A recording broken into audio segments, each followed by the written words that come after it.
आज के इस विश्लेषण में हम एक ऐसी खौफनाक चेतावनी पर बात करने वाले हैं जो सीधे हमारे आज के दौर से जुड़ी है।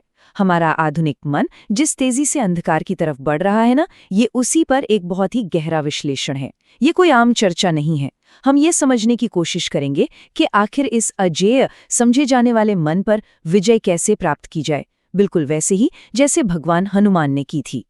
देखिए, यहाँ स्रोत एक बहुत ही दिलचस्प और सच कहूं तो थोड़ा डरा देने वाला सवाल उठाता है। क्या हमारे फैसले सच में हमारे अपने हैं या फिर आज का ये आधुनिक मन अनियंत्रित लालच का पूरी तरह से गुलाम बन चुका है? सोचने वाली बात है ना। ये एक बहुत ही गहरी समस्या को सामने लाता है कि इंसान शायद अपनी स्वतंत्र इच्छा यानी फ्री विल खो चुका है। ये बेकाबू लालच समाज को धीरे धीरे एक ऐसे विनाश की ओर खींच रहा है जहां से वापसी शायद मुमकिन ही नहीं है। ये ख्याल ही रोंगटे खड़े कर देता है कि शायद किसी का भी अपनी ही मन पर अब कोई कंट्रोल बचा ही नहीं है। और यहीं से शुरू होता है अनियंत्रित मन का अंधकार और कलयुग का सबसे बड़ा खतरा।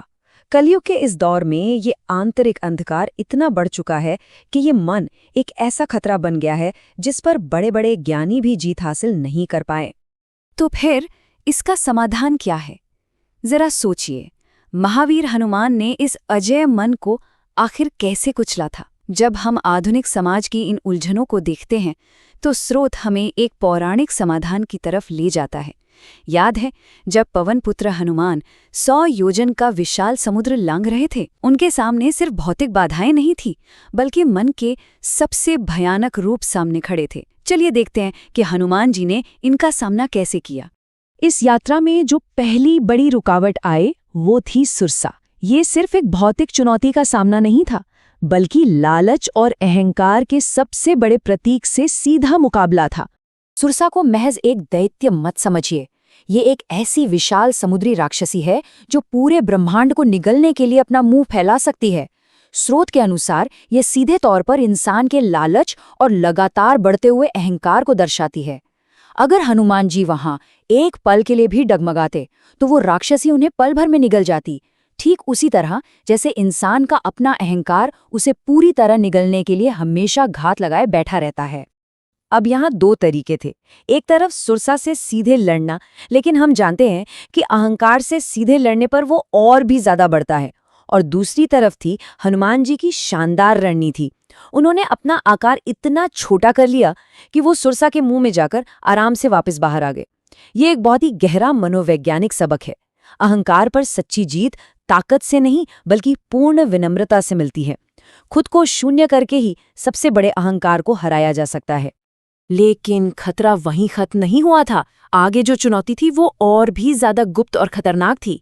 सिंहिका और इंसान के पिछले कर्मों का जाल।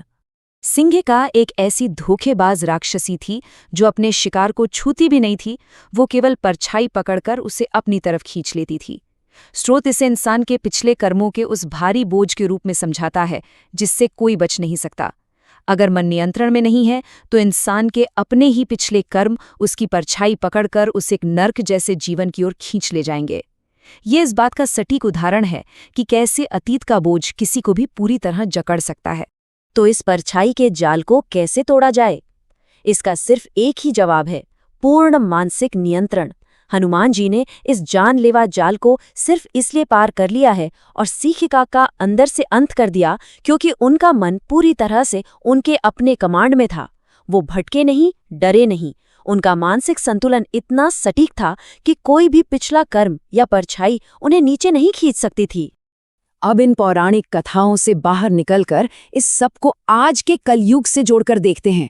आज के समय में सनातन धर्म की रक्षा और हनुमान जी का मार्ग इतना जरूरी क्यों हो गया है? अगर हम आज की सबसे गंभीर समस्याओं पर नजर डालें, हम देवता की पूजा तो बड़े जोर शोर से करते हैं, लेकिन उनके अनुशासन को पूरी तरह नजरअंदाज कर देते हैं। कमजोर मन अधर्म के आगे आसानी से झुक रहे हैं। आज का युवा दिशाहीन महसूस कर रहा है और बड़ों का निरादर तो जैसे आम बात हो गई है। स्रोत का सीधा तर्क है कि आज हमारा समाज इन बीमारियों से इसलिए जूझ रहा है क्योंकि वर्तमान पीढ़ी ने हनुमान जी द्वारा सिखाए गए उस गहरे मानसिक अनुशासन को कहीं पीछे छोड़ दिया है। तो स्वाभाविक रूप से ये सवाल उठता है, आज हमें हनुमान जी के वज्र संकल्प यानी उनके लोहे जैसे दृढ़ निश्चय की इतनी आवश्यकता क्यों है? एक अनुशासनहीन समाज के इन खतरनाक परिणामों को देखने के बाद ये सवाल हमें स्रोत द्वारा दिए गए अंतिम और सबसे प्रैक्टिकल समाधान की ओर ले जाता है। और वो समाधान है मन को काबू में करने के नियम।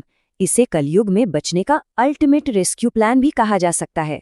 ये राम नाम की वो जंजीरें हैं जो मन को इतनी मजबूती से बांध देती हैं कि समय या मृत्यु भी उन्हें तोड़ नहीं सकती। इस मानसिक अनुशासन के 3 बहुत ही स्पष्ट नियम हैं। पहला कदम है अपनी इंद्रियों को वश में करना, ताकि किसी भी तरह की विनाशकारी लालसा से बचा जा सके। दूसरा कदम है हर काम में राम का स्मरण करना, जिससे मन को भटकने से रोका जा सके। और तीसरा कदम है संयम के मार्ग का कठोरता से पालन करके हनुमान जी की शक्ति का सच्चा सम्मान करना। स्रोत बहुत ही स्पष्ट करता है कि ये तीनों कदम उस आधुनिक अंधकार के खिलाफ एक अभेद्य ढाल का काम करते हैं, जिसकी चर्चा हमने शुरुआत में की थी। और अंत में ये शानदार विचार स्रोत के पूरे सार को एक साथ पिरो देता है। समय का पहिया घूमता है, कलयुग के अंत में केवल एक अडिग मन ही जीवित रहता है। ये एक बहुत ही गहरा और दिमाग को झकझोर देने वाला निष्कर्ष है। ये हमें बताता है कि आध्यात्मिक अनुशासन और मानसिक दृढ़ता कोई पुरानी या किताबी बातें नहीं हैं, बल्कि आज के समय में अपना वजूद बचाए रखने का यही एक आखिरी रास्ता है। इस विश्लेषण को हम यहीं विराम देते हैं, लेकिन ये विचार निश्चित रूप से किसी को भी अपने स्वयं के मानसिक अनुशासन पर गहराई से सोचने के लिए मजबूर कर देगा।